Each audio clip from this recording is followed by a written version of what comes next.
रिक्षा चालकांना बेदम मारहाण झाली आणि याचाच निषेध म्हणून मीरा रोडमध्ये आज अचानक रिक्षा चालकांनी संप पुकारला। संपाचं हत्यार उगारलं, परंतु अचानक झालेल्या संपामुळे लोकांचे मात्र चांगलेच हाल झाले।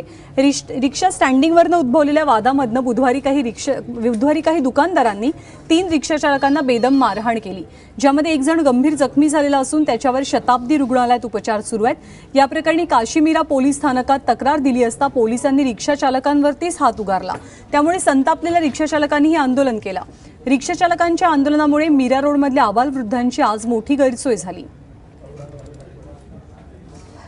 जब हमने कंप्लेंट किया तो वो गाली दे के हमसे पूछ रहा था लाइसेंस किधर है, तेरा बैच किधर है। मैंने सब कुछ एड्रेस दिया तो वो गाली दे के लापा मार रहा था सिर पे, उधर गाल पे। वो लोग हम जो नाम पूछे क्या रिक्शे वाला है, अंदर से मारता ही है, निकले पटे से मार रहा है, कोई लात चला रहा है, कोई डंडे से मार रहा है।